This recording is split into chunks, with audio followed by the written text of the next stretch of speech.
अनुभव और स्मरणीय अनुभव है। कुछ ऐसा संयोग है कि आज देखिए मंगलवार का दिन है और आज ऑपरेशन सिंदूर होने के बाद का चौथा मंगलवार है। ठीक 21 दिन पहले आज ही के दिन ऑपरेशन सिंदूर हुआ, जिसने भारत के और विश्व के इतिहास में एक अभूतपूर्व निर्णायक भूमिका निभाई। भारत के संदर्भ में देखें तो हमने नैरेटिव चेंज कर दिया कि अब किसी भी प्रकार का कोई आतंकवादी हमला होगा तो भारत बहुत प्रभावी और मुंह तोड़ उत्तर देगा। याद होगा आपको पटना में हुए धमाके और बोधगया में धमाके यहां पर भी हुए थे। दूसरा, हम दुनिया के पहले देश बने हैं जिसने किसी न्यूक्लियर पावर नेशन के अंदर घुसकर मारने में क्षमता हासिल की है। और हमने हालात क्या पैदा किए कि आप सबने वो वीडियो देखा होगा जिसमें पाकिस्तान के प्रधानमंत्री शहबाज शरीफ साहब बोल रहे हैं, कोट अनकोट उनका स्टेटमेंट बोल रहा हूं। वो ये कहते हैं कि 9 और 10 तारीख की दरमियानी रात हमारे सिपह सलार जनरल आसिम मुनीर ने मुझे जगाया और रात को 2:30 बजे ये कहा कि वजीर आजम साहब, हिंदुस्तान ने हमारे कई एयर बेसेस पे अटैक कर दिया है और नूर खान एयर बेस के ऊपर भी मिसाइल गिरी है, अनकोट। मुझे लगता है इसके बाद कोई बचाव की गुंजाइश नहीं थी, मगर फिर भी बहुत सारे सो कॉल्ड इन्फ्लुएंसर्स और यूट्यूबर्स ने उसमें भी किंतु परंतु करने का प्रयास किया। परंतु मैं ये कहना चाहता हूं, आज हम बिहार की धरती पर आप सब पे एक बहुत भारी दायित्व है। बिहार वो धरती जहां से विश्व में लोकतंत्र का प्रादुर्भाव हुआ।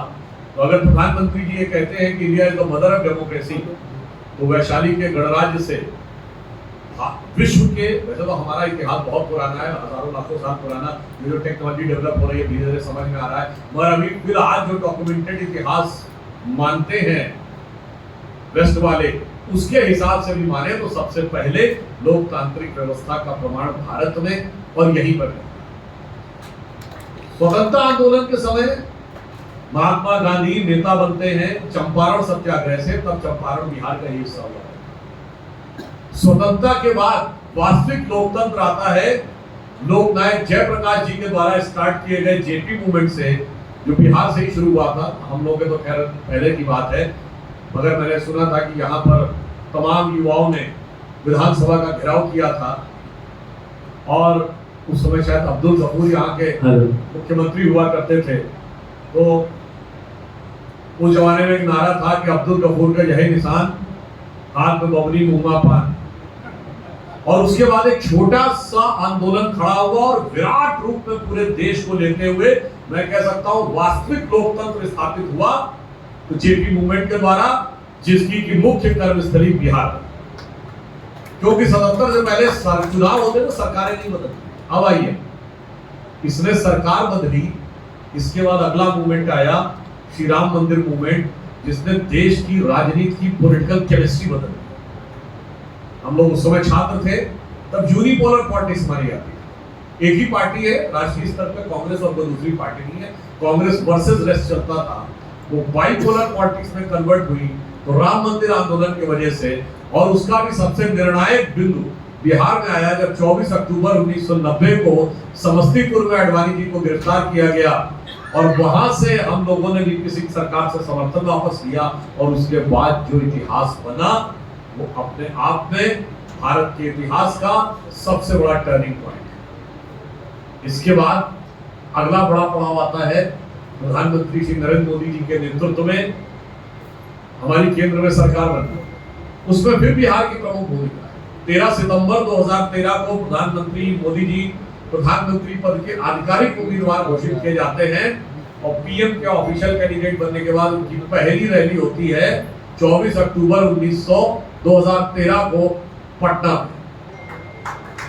आप सबको ध्यान हो, उसमें धमाके भी हुए थे, कुछ अन्य चीजें भी थी, मगर यहां से वो उद्घोष होता है और वो उद्घोष पूरे भारत तक पहुंचता है और भारत का इतिहास इस प्रकार से बदलाव लेता है कि अभी कल के दिन 26 मई को प्रधानमंत्री जी ने बोला कि ठीक 11 साल पहले 26 मई 2014 को प्रधानमंत्री श्री नरेंद्र मोदी जी के नेतृत्व में भाजपा एनडीए की सरकार को स्पष्ट बहुमत मिला था, वो कितना बड़ा इतिहास था इसका प्रमाण ये है कि 16 मई 2014 को इलेक्शन रिजल्ट्स आए। 18 मई 2014 को लंदन का संडे गार्डियन अखबार अपने संपादकीय में लिखता है कि 16th of May 2014 should be remembered in Indian history as the day on which Britishers finally left India। यानी 16 मई 2014 का दिन भारत के इतिहास और उसका शीर्षक क्या है? India second tourist with destiny, Bharat का नियति के साथ दूसरा मिलन।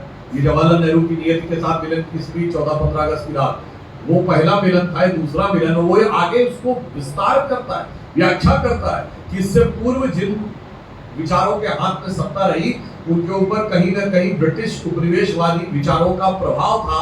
पहली बार एक ऐसे विचार के हाथ में एब्सोल्यूट सत्ता आई है जिसमें ब्रिटिश कॉलोनियल लीगेसी का कोई प्रभाव नहीं। आप सोचिए कितना बड़ा परिवर्तन हुआ, और वो परिवर्तन सिर्फ हवा में नहीं था। आज जब हम यहाँ पे एकत्र हैं तो देखिए कैसा संयोग है कि मात्र 2 दिन पहले भारत जापान को पीछे छोड़कर चौथी बड़ी अर्थव्यवस्था बनी। बिहार के पिछले चुनाव से लेके चुनाव के बीच में 5 साल में गंगा में कितना पानी बह चुका है कि हम पहले इंग्लैंड को पीछे छोड़ के 5वीं बड़ी अर्थव्यवस्था बने, अब जापान को पीछे छोड़ के चौथी बड़ी अर्थव्यवस्था बने। इसी बीच में हम चांद के अछूते कोने को छूने वाले, दक्षिणी ध्रुव तक पहुंचने वाले दुनिया के पहले राज्य। और एक बड़ा बदलाव जो आप लोग जो कार्य कर रहे हैं उससे भी संबंधित, यूट्यूब और अन्य को डिजिटल मीडिया कहा जाता है। डिजिटल एक ऐसा क्षेत्र था जिसके बारे में भारत में कहा जाता था यहाँ के लोग टेक सेवी नहीं है, नई टेक्निक के साथ जल्दी अडॉप्ट करना नहीं जानते हैं, डिजिटल जैसे ट्रांजैक्शंस को ये लोग ढंग से नहीं कर पाएंगे। और हमारे पूर्व वित्त मंत्री चिदंबरम साहब का संसद के अंदर दिया गया बयान है कि भारत में तो साक्षरता इतनी नहीं है, लोगों के अंदर समझ इतनी नहीं है, कैसे संभव है कि भारत में डिजिटल ट्रांजैक्शन होगा। और 2020 से 25 के बीच आते आते स्थिति ये हुई है कि दुनिया में डिजिटल ट्रांजैक्शन में भारत दुनिया का नंबर 1 देश है। और नंबर 1 ही नहीं बना है, 48% दुनिया का डिजिटल ट्रांजैक्शन भारत में होता है, जो अमेरिका और चाइना को मिला दीजिए तो भी उससे ज्यादा। और उसकी व्यापकता प्रभावकता कहां तक पहुंची है आप याद करिए। जापान के प्रधानमंत्री आए थे, उन्होंने दिल्ली की खान मार्केट में सामान खरीदा था प्रधानमंत्री जी के साथ और डिजिटल पेमेंट किया। फ्रांस के राष्ट्रपति इमैनुअल मैक्रोन आए थे और जयपुर में सड़क के किनारे कुल्हड़ वाली चाय पी के उस चाय का पेमेंट उन्होंने डिजिटल ट्रांजैक्शन से किया था। ये दर्शाता है कि भारत के जन जन में कितनी क्षमता है, कितनी अडॉप्टेबिलिटी है। इसको प्रधानमंत्री श्री नरेंद्र मोदी जी ने अनुभव किया, बिहार की जनता ने अनुभव किया। और आप देखिए कि जिसको हम कहते थे जो बहुत कम समझदार माने जाते थे, उन्होंने इसको एक बड़े बदलाव को, भारत के इतिहास में एक और बदलाव आया। बदलाव क्या आया? भारतीय जनता पार्टी की दृष्टि से कि जो गठबंधन राजनीति की शुरुआत हुई 90 के दशक में, हम मुख्य विपक्षी दल तो बन गए थे, पर हमें राजनीतिक दृष्टि से अस्पृश्य माना जाता, अछूत माना जाता, कोई हमारे साथ आने को तैयार नहीं था। मगर गठबंधन की जो शुरुआत हुई वो 1996 के लोकसभा में हुई। 1995 के बिहार विधानसभा चुनाव के बाद, उस समय समता पार्टी नाम था जदयू का, समता पार्टी भाजपा का गठबंधन हुआ और 96 के लोकसभा चुनाव में ध्यान है 54 में से शायद 42 या 43 सीटें उस समय एनडीए को मिली थी।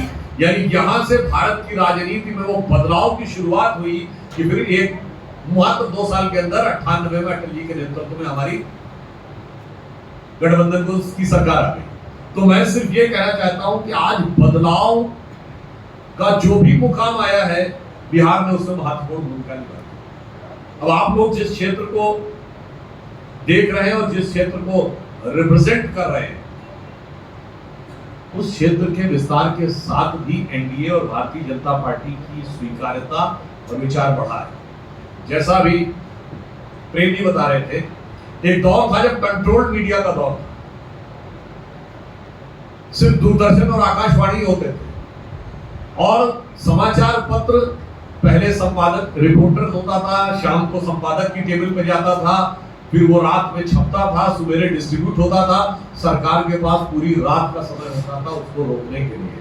जब तक इस प्रकार का नियंत्रण था तब तक कांग्रेस को स्पष्ट बहुमत मिलता रहा। जैसे ही खुला माहौल आया, बदलाव आना शुरू हुआ और समाचार पत्रों का विस्तार हुआ, जैसे ही इलेक्ट्रॉनिक टीवी चैनल्स आए, प्राइवेट चैनल्स आए, भारतीय जनता पार्टी और एनडीए का उभार हुआ।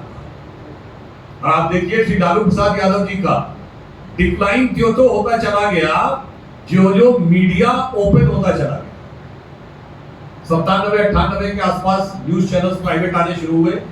1998 में 24 आवर न्यूज चैनल की शुरुआत हुई और 99 में पहली बार उन्हें बहुमत मिलने से रह गए और 2005 के बाद की तो कहानी आपको पता ही। मैं ये मानता हूं कि यदि राजनीतिक क्षेत्र में लोकतंत्र की शुरुआत 1977 में हुई तो मीडिया के क्षेत्र में लोकतंत्र की शुरुआत अब जाके हुई, क्योंकि अभी तक एक विचार का वर्चस्व था। और जो अभी प्रेम शुक्ला जी ने बताया, तो मैं एक उदाहरण के साथ बताना चाहता हूं किस प्रकार चीजों को नियंत्रित करके रखा जाता था।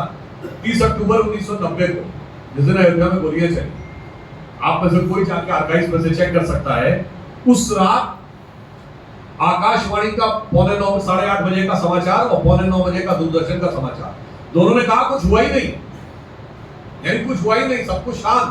और अगले दिन सवेरे टाइम्स ऑफ इंडिया और नवभारत टाइम्स में गुंबद पे चढ़े हुए कारसेवकों की फोटो और एक झंडा फहराते हुए फोटो, उसके साथ गुंबद पे बैठे हुए बंदर की फोटो, जो भगवा ध्वज पकड़े हुए कई घंटे तक बैठा रहा था, वो फोटो सब जगह जब आ गई तो सरकार शर्म से पानी पानी हो गई और इसकी वजह से 2 नवंबर को दोबारा गोली चलाई। आप समझिए।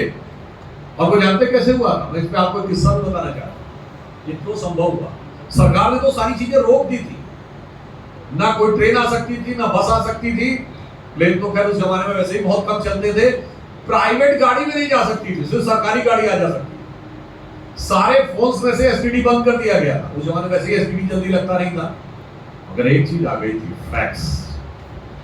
1990 में फैक्स आ गया था और एक पत्रकार जो वहां से फोटो लाने में सफल हो गए थे, उन्होंने किसी प्रकार वो फैक्स लखनऊ से बाहर भेजने में सफलता हासिल कर ली और अगले दिन वो सच पूरी दुनिया के सामने आ गया। और आप देखिए, उसके बाद हम केंद्र में मुख्य विपक्षी दल बने। जब इलेक्ट्रॉनिक एरा आया, इलेक्ट्रॉनिक चैनल्स का दौर, हमारी केंद्र में सरकार बनी। और एक और बात समझिए, जब तक वोटर आईडी कार्ड नहीं था, यानी बूथ कैप्चरिंग और जाली वोट डालना बहुत आसान था, तब तक हमारा उद्भव नहीं हुआ था। जब से TN session voter ID card ले आए, और मैं एक और बात भी कहना चाहता हूं, सामाजिक न्याय और उत्थान में भी इस ट्रांसपेरेंसी का बड़ा भारी योग रहा। अन्यथा एक दौर था कि समाज के बहुत सारे वर्ग के लोग वोट ही नहीं डाल पाते थे, वो बदलाव आया। अब आइए साहब, उसके बाद इलेक्ट्रॉनिक चैनल्स पर भी ऐसा कंट्रोल एक विचारधारा ने बना लिया था। 2005, 6, 7 को देखिए, विकास कार्य की बात ही नहीं होती थी, एक विशेष प्रकार के वैचारिक एजेंडा की बात होती। आपको याद हो, मोदी जी उस समय मुख्यमंत्री हुआ करते थे, तो उनके सारे इंटरव्यू में सिवाय गोधरा के अलावा कुछ पूछा ही नहीं जाता। अरे क्या विकास हो रहा है, इसमें बात करिए, राजनीतिक विषय में बात करिए, समाज में क्या, वो भी करिए, चलिए आपका अधिकार है, आप वो भी पूछिए। मगर उसके बाद एक दूसरा दौर आया, सोशल मीडिया। और सोशल मीडिया ने जो विराट रूप धारण करना शुरू किया, तो जो चंद मुट्ठी भर लोगों की सरमायादारी और जागीरदारी थी, वो उनके हाथ से रेत की तरह फिसलती चली गई और हर व्यक्ति के हाथ में वह शक्ति आ गई। और आप सब लोग उसी शक्ति के शक्तिपुंज के रूप में उभर कर, आज मैं कह सकता हूं, लोकतंत्र और सूचना क्रांति के सजग प्रहरी के रूप में आप लोग आज उपस्थित। और इसके बाद क्या हुआ? नैरेटिव चलाना तो आसान हो गया, पर नैरेटिव को सस्टेन करना मुश्किल। क्योंकि अब ये ठीक है कि बहुत सारी बातें गलत भी रखी हुई हैं, सोशल मीडिया का दुरुपयोग भी होता है, परंतु यदि कोई गहराई से रिसर्च करना चाहे तो ज्यादा नहीं, कुछ घंटे दे दे तो वो सच के काफी हद तक करीब पहुंच सकता है कि जो ये कहा जा रहा है ये सच है, या जो ये बताया जा रहा है इसमें कितना सच है। तो मैं कह सकता हूं, और आप देखिए जैसे सोशल मीडिया का उत्थान हुआ, तो एनडीए और भारतीय जनता पार्टी को एक अलग प्रकार की ऊंचाई हासिल हुई और प्रधानमंत्री श्री नरेंद्र मोदी जी एक अलग स्वरूप में उभर कर सामने आए। तो मेरा सिर्फ ये कहना है कि जो जो मीडिया का व्याप होता चला गया, जो जो मीडिया स्वतंत्र होती चली गई, जो जो विस्तार होता चला गया, तो जो जो सच को रोकना मुश्किल होता चला गया, जो जो सच सबके सामने आता चला गया, जो जो भारतीय जनता पार्टी और एनडीए का विस्तार होता चला।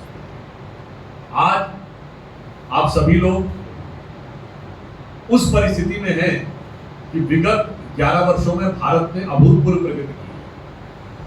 बिहार में जैसी कुछ घटनाओं का उल्लेख प्रेम जी ने किया, बहुत दुखद, कई बार दर्दनाक और करुण कथाएं थी।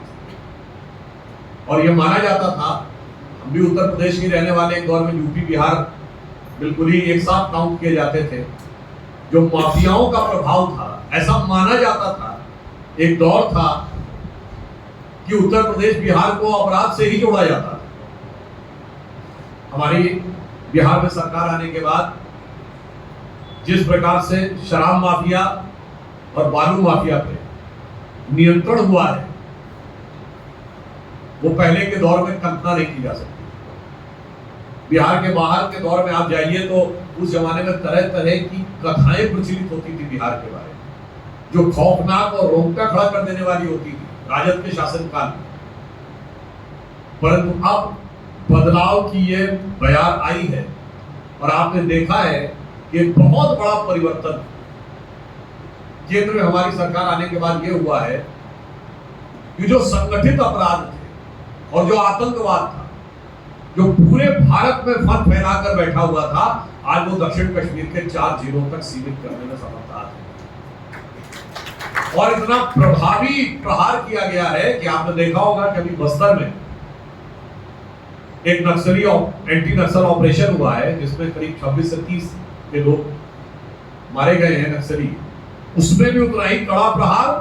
और जो पाकिस्तान के पंजाब में बहावलपुर में जैश ए मोहम्मद का हेडक्वार्टर डिस्ट्रॉय किया गया है, वो भी वैसा ही प्रहार, यानी सीमा के पार से लेके सीमा के अंदर तक, बहावलपुर से लेके बस्तर तक एक मामले में कोई किंतु परंतु करने का स्कोप नहीं कर सकता है कि राष्ट्रीय सुरक्षा और अपराध और आतंकवाद पे नियंत्रण में जो प्रभावी और कठोर भूमिका एनडीए और भारतीय जनता पार्टी की सरकार आने के बाद हुई है, ये पिछली सरकारों की तुलना में अभूतपूर्व ही नहीं, अकल्पनीय है।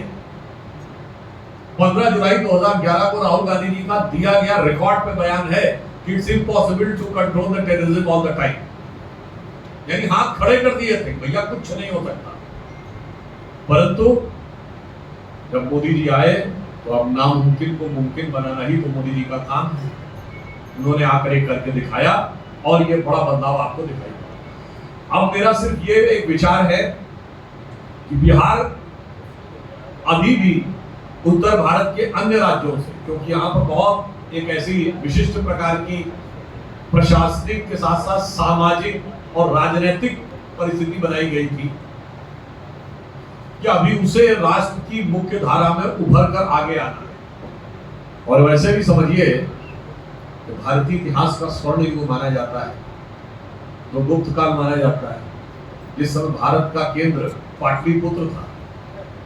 तो हमें पूर्ण विश्वास है और हमें इसकी प्रतीक्षा है कि भारत का स्वर्ण युग, जिसके लिए प्रधानमंत्री जी ने आह्वान किया है कि अमृत काल है, अमृत काल समाप्त होते होते भारत को विकसित राष्ट्र बनना है, भारत का स्वर्ण युग तभी आएगा जब भारत के क्षितिज पर स्वर्णिम आभा के साथ चमकता हुआ बिहार, पाटलिपुत्र, मगध और मिथिला नजर आए।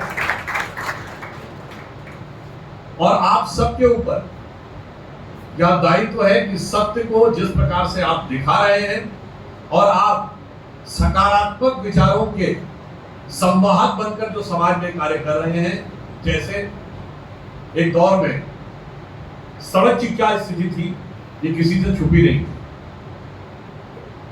एक दौर में बिजली की क्या स्थिति थी यहाँ पर, मतलब मोस्ट ऑफ द टाइम गांवों में तो बिजली आती ही नहीं थी और मोस्ट ऑफ द टाइम यहाँ पर शहरों में भी स्थिति खराब रहती थी। और इतना ही नहीं, मुझे एक पत्रकार महोदय ने किस्सा सुनाया था कि 1995 के चुनाव के दौरान लालू प्रसाद यादव जी एक गांव में गए चुनाव प्रचार करने, सभा के बाद उन्होंने घेर दिया उनको कि साहब आप तो कहते 5 साल हुए सड़कें ना आई है यहाँ, अब बिजली ना आई है, कैसे काम चलेगी। तो देखिए कैसे कैसा नैरेटिव उस जमाने में था। उन्होंने एक से पूछा है इधर आवा क्या है तुम्हारे पास, साइकिल है ना साहब, मैं मोटर, कैसा कहा है मजाक करो, तो जब साइकिल ना है तो मोटर कहाँ से हुई। तो कहीं बता सड़क बन जाई तो मोटर पे बैठ के कौन चली, फुर्र तेने वो बड़का ठाकुर चली, और तू अगर तो किनारे चले के किनारे खड़े धूल फाँक के अपने लिए मांग रहा है, के लिए मांग रहा है। ये कितना सत्य है असत्य है ये मुझे नहीं पता, मगर ये नैरेटिव है कि आप किसी गरीब को यह बता के रखें कि सड़क सिर्फ मोटर वाले के लिए है, जबकि सड़क से ट्रक चलेगा, बस चलेगा, विकास के कार्य आएंगे, फल दूध सब्जी से लेके व्यापार शिक्षा रोजगार के सारे अवसर सड़क से आएंगे। मगर देखिए ये एक नैरेटिव होता था। कारण क्या था कि जो ये लेफ्टिस्ट डोमिनेंस था, इनका विचार जानते हैं, आप कहते हैं ना वामपंथ और पूंजीवाद में लड़ाई है, तो कहते हैं कैपिटलिस्ट की कैपिटल क्या है, मनी, तो लेफ्टिस्ट की कैपिटल क्या है, पॉवर्टी। गरीब रखो समाज को, गरीब रहेगा तो तुम्हारे साथ रहेगा, और गरीब को ऐसी बातों में उलझा के रखो कि विकास करने की आवश्यकता नहीं। इसीलिए आप देखिए हम लोग जब बच्चे थे और यहाँ राजद की पहले सरकार बनी, लालू प्रसाद यादव जी सीएम बने, तो क्या कहते थे, गरीब गुरबा की सरकार। आप सबने ये फ्रेज जरूर सुना होगा 90 के दशक में, गरीब गुरबा की सरकार है। बताइए साहब, गरीब गुरबा का दावा करने वाला परिवार आज बिहार का सबसे अमीर परिवार है, और उस अमीर परिवार में भी एक अलग तकरार है, वो एक अलग बात है। मगर ये दर्शाता है कि बिहार की उन्नति तो उतनी नहीं हुई, और उनके जमाने में तो अवनति होती चली गई, निगेटिव ग्रोथ रेट, इंडस्ट्रीज यहां से जा रही थी, व्यापार यहां से जा रहा था, मगर गरीब गुरबा अमीर से अमीर होता चला जा रहा। और जहां तक सामाजिक न्याय की भी बात होती, तो हम लोग कई बार टीवी डिबेट में होते थे, हम लोग ये कहते थे भाई आप ये कहते हैं कि समाज के सभी वर्गों का ध्यान रखा, तो मैंने कहा कि अगर आप ओबीसी वर्ग में देख लें तो सिर्फ हिंदी हार्टलैंड के जो राज्य हैं, उत्तर प्रदेश, बिहार, मध्य प्रदेश, तो हमने जितने केवल सीएम और डिप्टी सीएम बनाए, उतनों को देख लें तो उसमें सभी वर्गों को प्रतिनिधित्व किया। भाई उत्तर प्रदेश में कल्याण सिंह जी सीएम बने, केशव प्रसाद मौर्य जी डिप्टी सीएम बने, दोनों अलग अलग। मध्य प्रदेश में आप देखिए उमा भारती जी, बाबूलाल गौड़ जी, शिवराज सिंह चौहान जी, मोहन यादव, चारों ओबीसी और चारों अलग अलग जातियों के। बिहार में आइए, सुशील मोदी जी डिप्टी सीएम बने, सम्राट चौधरी जी, तारकेश्वर जी, रेणुका जी, सब अलग अलग वर्गों से। हमने तो भाई 10 बनाए, और उसमें कल्याण सिंह जी और उमा भारती जी एक जाति के कहे जा सकते हैं, अलग अलग वर्गों का प्रतिनिधित्व दिया। और अगर प्रधानमंत्री जी को नोट कर लें तो हम 10 में से 9 अलग अलग वर्गों को दे रहे हैं। आप वर्ग तो छोड़िए, अपनी जाति में भी सिर्फ परिवार को प्रतिनिधित्व दे रहे हैं। उनका सामाजिक न्याय क्या,